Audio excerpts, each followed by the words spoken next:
Good afternoon. Oh gosh, you quieted down fast. This is like you're a bunch of freshmen that are all sort of eager. This is wonderful. I'm Lisa Gromlich. I am Dean of the College of the Environment at the University of Washington, and I'm very pleased to be here. And I was very pleased to help support this incredible gathering of scientists as well as practitioners. From the looks of it, as I came up Red Square, you are enjoying this conference. You're hopefully learning a lot and making new connections and reviving old ones. It is my distinct honor today to introduce Governor Jay Inslee as the keynote speaker. As you know, the governor's time with us is limited, so I'm going to be very brief in my introductory remarks. Additional information can be found on Governor Inslee in your program. I also need to let you know that he will not be able to take any questions at the end of his remarks. Our state and the region are recognized nationally and internationally as leaders in climate change, mitigation, and adaptation in no small part because of Governor Inslee's efforts. In addition, he has been a true champion of the need to address climate change for many years and in many, many roles. We greatly value this leadership, and we're pleased that the Obama administration has recognized this leadership and has asked the governor to serve on the National Task Force on Climate Preparedness and Resilience. That's the task force that is advising the administration on how the federal government can best respond to the needs of communities nationwide that are dealing with climate change. So I would like to take this opportunity. Oh, he's here. I would like, Snuck up on you, huh? Yeah. So, caught me off guard. I would like to take this opportunity.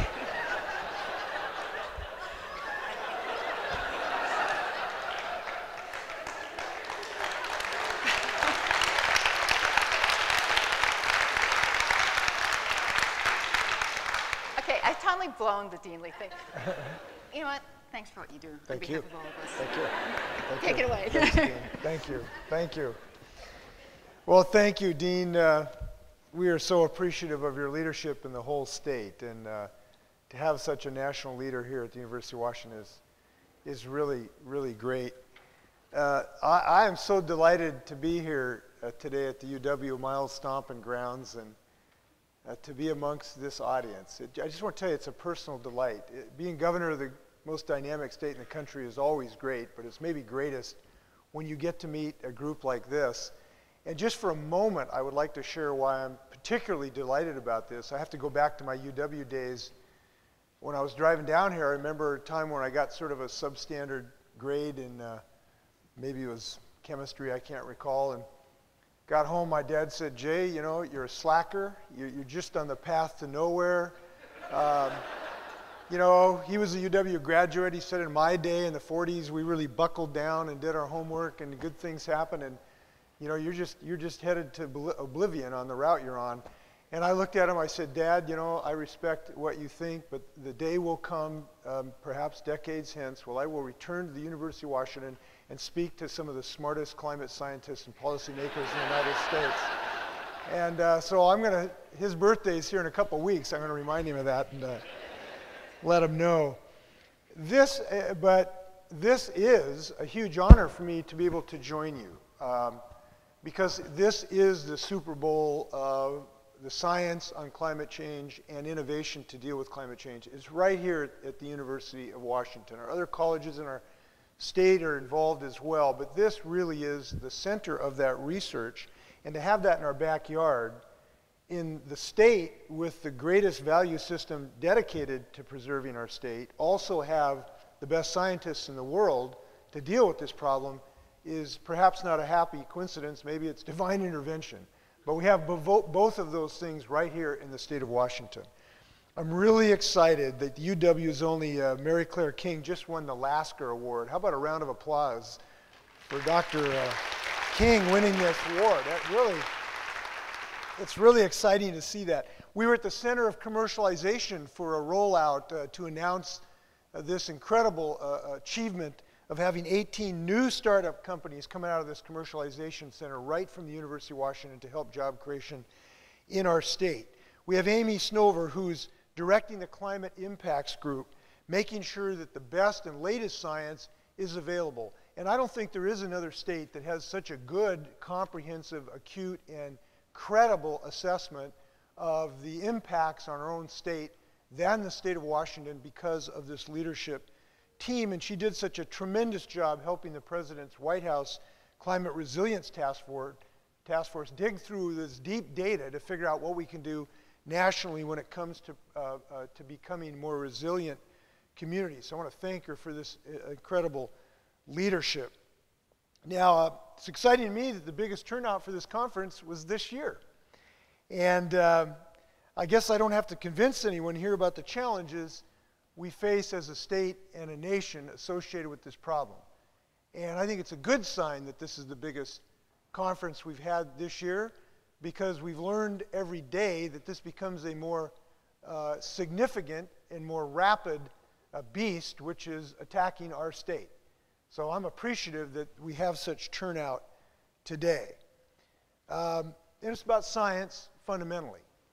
I have not ever discovered any principles of quantum mechanics or principles of DNA sequencing, but I certainly respect those who have and understand that their genius have given us the vision and great forewarning about what is ahead of us if we do not act. So I'm certainly appreciative to this scientific community, and this has been a long pursuit of mine.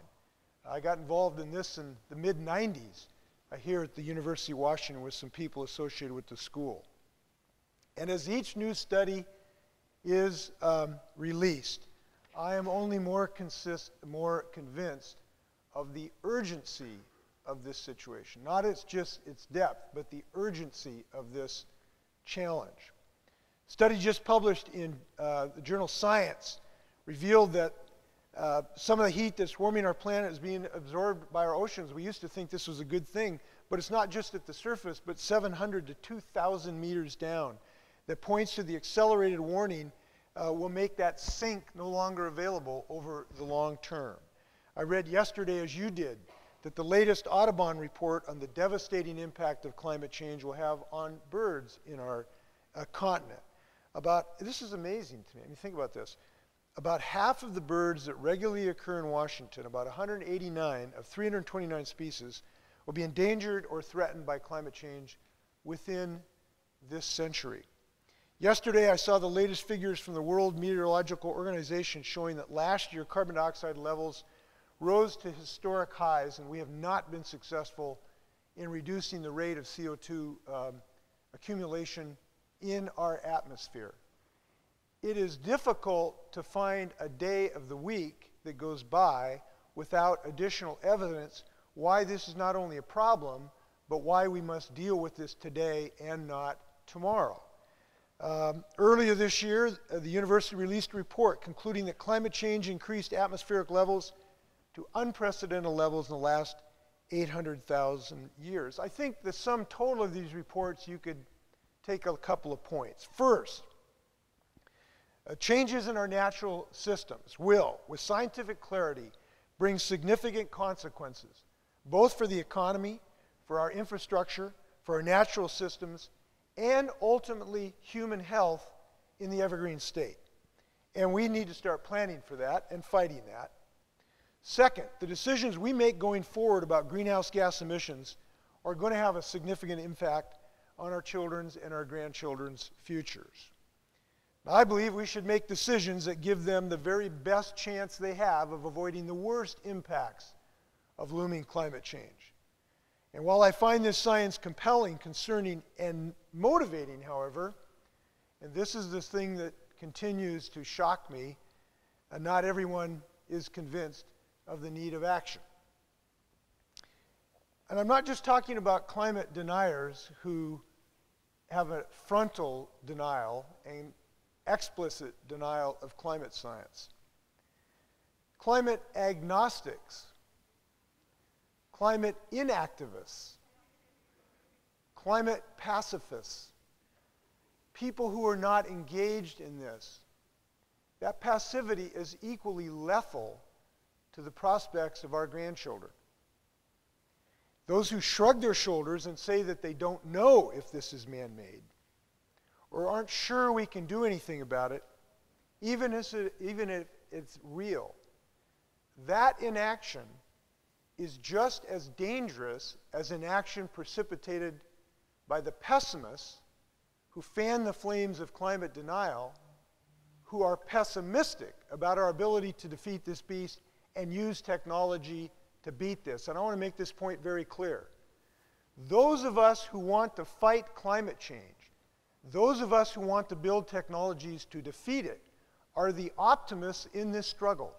Because we are the optimists who believe we can defeat it because of the great intellectual capability here at our colleges in the state of Washington. And we will beat the pessimists who are afraid of their shadows and don't think we can do anything about it. The optimists are going to prevail in this fight.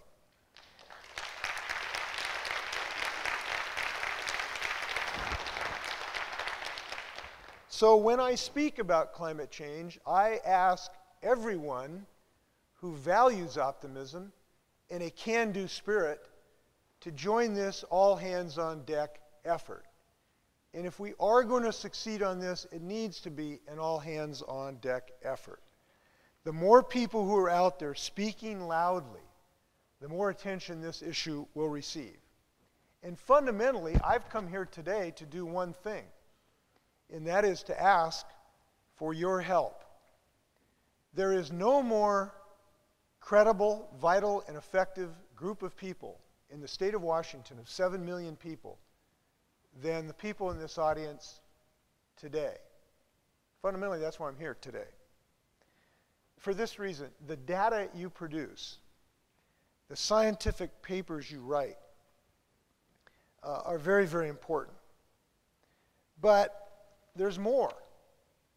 Because with so much at stake, and with the existence of lack of political will in some corners to act, I have become more and more convinced that a scientist's work cannot end when findings are published.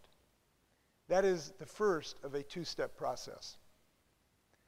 I know you speak outside of the labs, in the halls of academia, about what you know, what science tells us, and what's at stake if your work is minimized or ignored. But remember, Russell Wilson can't help the Seahawks if he doesn't leave the locker room to get on the field. That is the only place he can win a Seahawks game. He needs to be out there every Sunday. And so it's the case with the scientific community. We need you to share your information with the public in every forum possible, because you are the single most credible people on this issue in the United States and certainly in our state.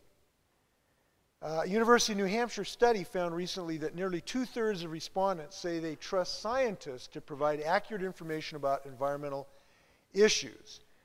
There is no political leader in America that enjoys that type of credibility, I can assure you. So you are the people with standing, you are the people with credibility, you are the people who can answer questions about the existence of uncertainty, and obviously there still is all kinds of uncertainty about the exact ramifications of climate change, and we are happy to talk about that, and you can talk about that in detail. But the debate, the days of passive bewilderment and obfuscations are over. The time of consequences are upon us. I just came from a discussion. I just got off a phone talking to the FEMA directors about an appeal of a decision about the forest fires we've had. Okay, I went over and talked to the families whose homes were torched by the largest forest fire in Washington state history. 1.5 hours before that, I received the briefing from our agricultural community telling me that our forest fires are predicted to be 2 times as large and intense in the next several decades, and 4 times within the century because of the effects of climate change. The consequences are upon us. This is not a threat to our grandchildren. It's not just a threat to our children. The consequences are biting us today, and I see them as your governor. And taxpayers are footing the bill of these forest fire costs today. This is a future problem. So I really want to ask you personally to do 3 things. First, I want to ask you to be active on the social media, to share the knowledge that you have about this subject matter. It's incredible the information that's shared on social media today. You don't have to do the ALS Ice Bucket Challenge. You can, I don't know what metaphor would be appropriate for climate change. You'll have to figure out your own.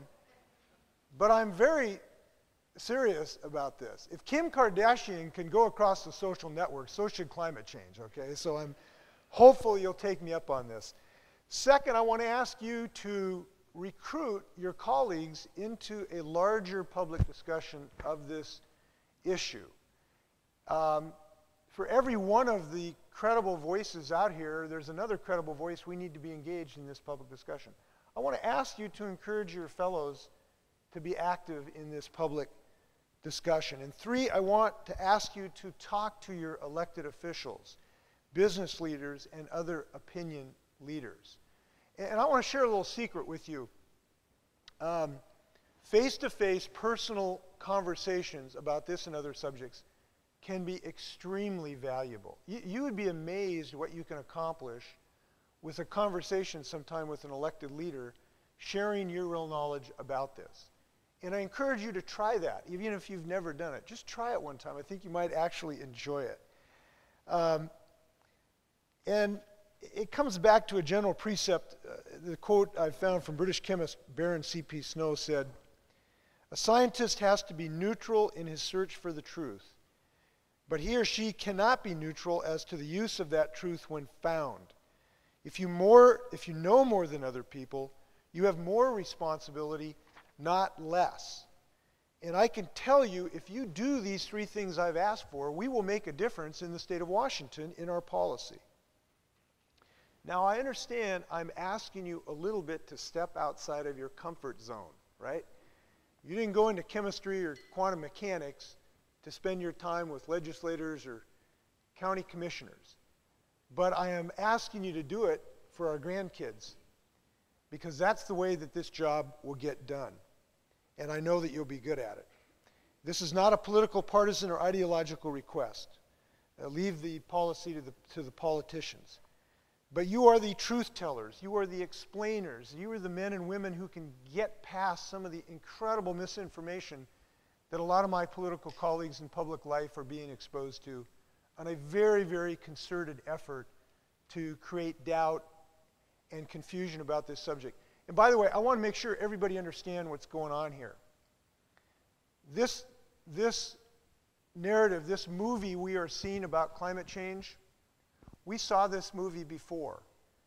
It was the effort of the tobacco industry spending tens or millions of dollars to hide the ball on clear and accepted science for decades to try to prevent policies to preserve human health. That is exactly what's going on today.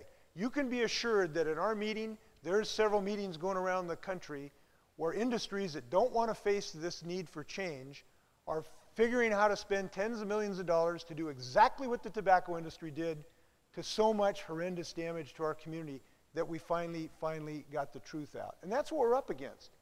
So you are the crusaders for truth on this, and I hope you'll become as engaged as possible. I know Amy has been a person who's been so successful on this. I hope you'll join with her. Now, I'd like to share with you what I hope the state of Washington is going to do, and my vision on what we can do to try to defeat this challenge, to reduce carbon pollution. I just want to share with you our kind of plans. First, I've issued an executive order that will determine how we reduce carbon pollution in our state. First, I've established a carbon emission reduction task force to provide recommendations on the design and implementation of a market-based program to reduce carbon pollution. I'll ask the legislature in 2015 to take action in this regard. Second, I've directed state agencies to work with key utilities to reduce and eventually eliminate the use of electrical power produced by coal. We use coal for about 14% of our electricity. We'd like to think we're totally going to be clean because we're phasing out the one coal-fired plant in Centralia over the coming years. But we're buying what we call coal by wire that effectively comes in by wire from out-of-state plants. We have cleaner and affordable power sources. We've simply got to use them. Third, we're studying the best way to implement a low-carbon fuel standard in our transportation sector to support a lower-emission, multimodal transportation system, including expanded the use of electric vehicles. California has one version of that. We're looking at a potential version that will be fitting for the state of Washington in this regard. Fourth, I'm working to extend and grow our Clean Energy Fund to help universities, utilities, and others help develop and deploy renewable energy and energy efficiency technologies, including those with an emphasis on solar power. Fifth, I've requested a program proposal that significantly improve the energy performance of public and private buildings. And sixth, I've asked the State Department of Ecology to review the state's greenhouse gas emission limits and recommend updates. I want to tell you just a little bit where we stand on this. The legislature several years ago passed a law that said by law that the state of Washington would reduce its carbon emission. And that's a good thing. The only problem is the legislature totally failed to pass a law in any way to implement that in any way at all. So it seems to me if we're going to have a law in the state of Washington that we're going to reduce our carbon emissions, instead of an absolute empty vacuous promise, we ought to have a meaningful, vigorous action plan for this state. And we're going to have that in this state. So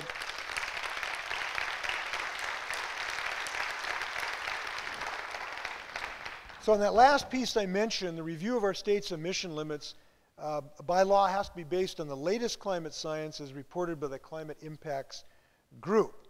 Now, everything I mentioned, it won't surprise you, will be met by resistance, organized opposition, doubters, skeptics, cynics, and most dangerous, pessimists. Those small-minded folks that don't share the innovative history and possibilities of the state of Washington. But as I've mentioned, I'm an optimist. And I'll mention why I'm an optimist. Climate challenge is just as much an economic opportunity for the state of Washington as it is a challenge.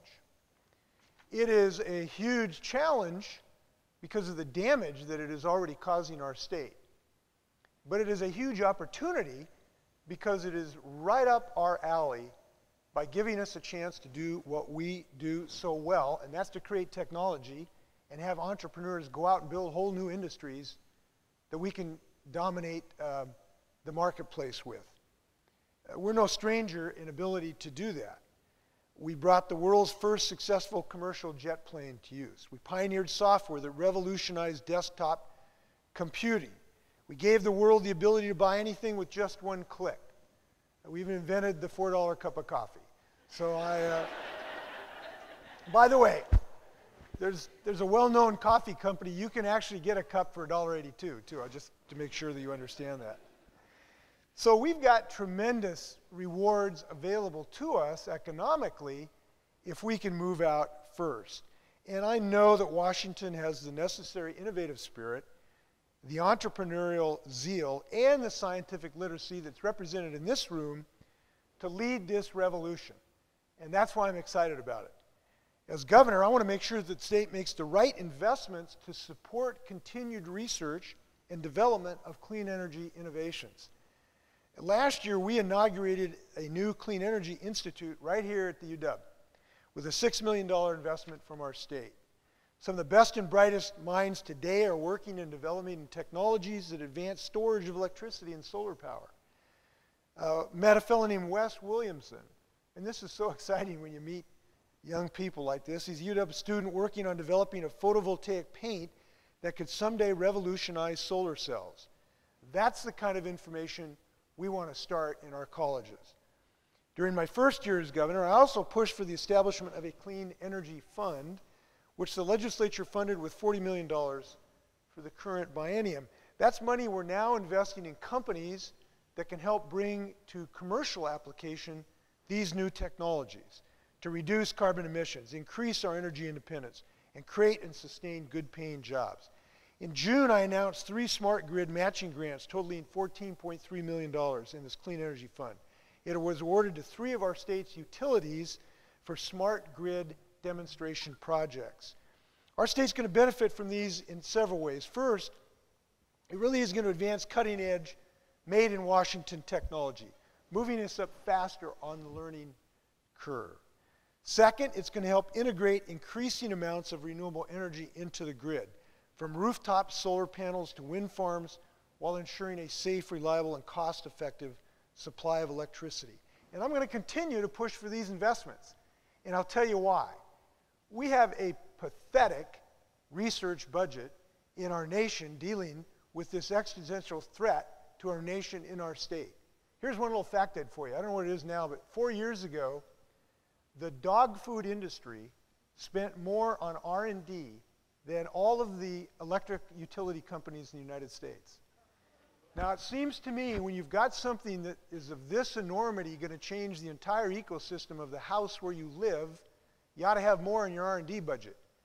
And I'm not going to just wait till Uncle Sam figures this out. We're going to do it right here in the University of Washington, at WSU, and our other institutions, because we do it so well. So I'm convinced we can lead. And it ought to be a no-brainer we do it.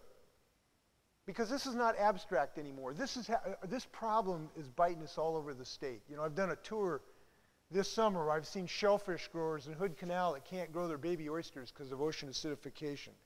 I was in Yakima Valley talking to the irrigators who've had to build new re-reg reservoirs to try to deal with changes in the hydrological and snowpack cycle. I've dealt with water plants that have had to change their whole design of their water plants up at Anacortes to deal with the change in the hydrological cycle in the river. I've talked to these families that are chased out of their homes by flood and fire. We know we have to respond to adapt to the changes that are coming. But with all of these things happening, we ought to convince policymakers to get off the dime and really be as active in the state of Washington in this fight as we have in so many others. And I want to thank the Climate Impacts Group for their help in that regard. It's been very, very helpful. I want to tell you that, by the way, whereas DC has not quite got this, and whereas maybe the state legislators haven't quite got this, at least majorities in both chambers, local communities are getting this. You know, I was over in Yakima where they're not arguing about climate change, they're acting on climate change by increasing their irrigation storage capabilities to deal with this.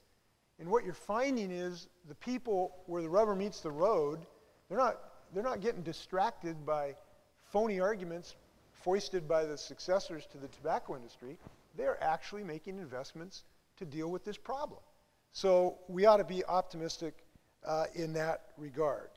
Now, obviously, we're getting help from the White House at all. President Obama, through his Climate Task Force and Federal Interagency Council on Climate Preparedness, has endeavored to give states and local communities better tools to deal with this so that we become a much more resilient communities, and I think this community can help in such significant ways. So there is reason to be optimistic. And there's reason to be optimistic on the economic front as well. You know, for those that look at this as just an economic cost, they need to go to Moses Lake, where we have the Western Hemisphere's largest manufacturer of the substrate that goes into solar panels at the REC company. They need to go to Marysville, where Silicon Energy makes the most durable solar panels in the world today. To Mukilteo, where Una Energy makes systems that integrate renewables, support smart grids and microgrids, and meet utility needs. And they ought to get around the state and see all of these companies that are starting. And I can't go virtually any part of the state where I don't find some company growing to defeat this challenge of climate change. And we know it's important to get moving today on these new companies because we know that the first movers usually have an advantage in the marketplace.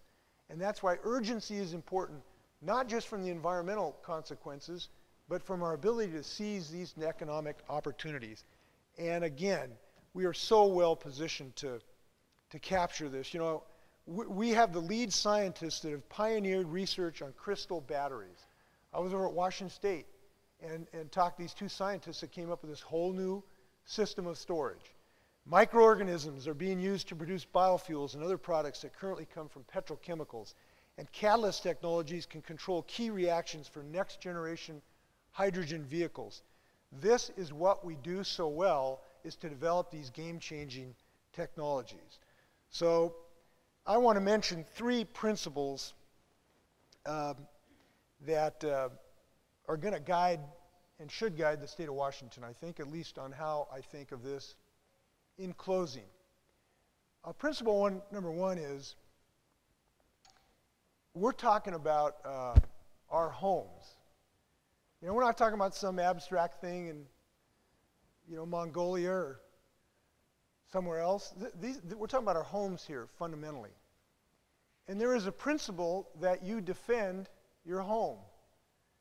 And how I look at this climate change issue is we're defending our homes and our families. And there's a saying in basketball, not in my house. You know that? You don't allow a little guard to penetrate into the paint, you know, close to the hoop, because that's my house. You don't come into my, not in my house. And I'm just telling you how I'm treating this, not in my house. I am not going to give up to climate change to damage my state without a big fight, not in my house. And I want you to know that's how I feel about this.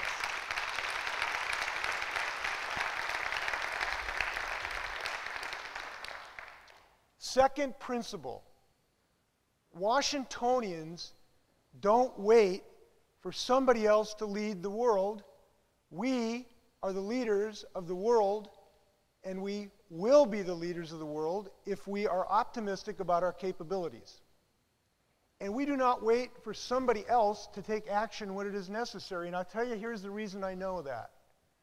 Some people argue in this deal that, you know, we shouldn't act until somebody does in Munich, where they already are, or in China, or in Vietnam, that we should just wait for somebody else to go first.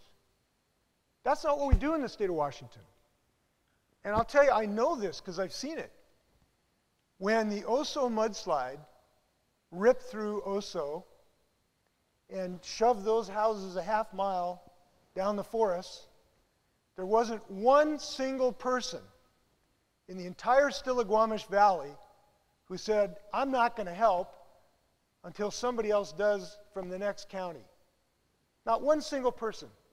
Every teacher, every truck driver, every firefighter, every state patrolman, every clergyman, every mother, and every father rushed to that scene. And not a single one for 10 nanoseconds said, I'm not going to act till somebody else does.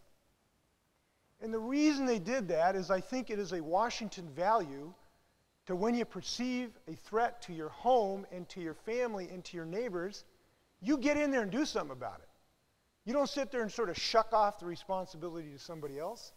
This is who we are as Washingtonians. We act. And we didn't wait for the British or anybody else to figure out democracy either. We acted. And that's who we are. We are leaders. And this is a place to lead. And we're going to lead because that's the nature of the state of Washington. Now that's how I feel about our moral position on this. And by the way, I should also tell you the rest of the world is acting on this. I'm meeting with the governor of Guangdong province in China, who I met a few months ago. They are moving forward with something like a cap-and-trade system in Guangdong province in China. The mayor of Shenzhen I met several weeks ago, they're adopting a renewable portfolio standard in his city to try to develop renewable energy. We are not alone, thankfully, but we are unique, which is that we are the Super Bowl champs, and we're the people who are going to lead on climate change, okay? That's who we are. I'm just going to close. I'm going to close on something I want to share with you, not guilt, but maybe a little reflection about how I'm thinking about this issue and how we intend to succeed on this issue. Years ago, I was of the belief that if we simply made an economic argument on this subject, that the nation would move. If we simply would argue this from a dollars and cents standpoint, that would clearly show the truth, which is a true, that the costs of inaction, which is all the damage it's going to do to our state, is much higher than the cost of action. That cost-benefit analysis would lead us to make a cost-effective economic decision.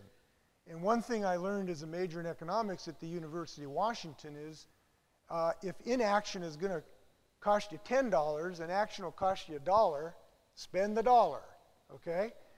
So for a long time I felt that argument would prevail, and it should in a rational universe. And so I actually wrote a book about this subject, talking about the economic value of action in this regard.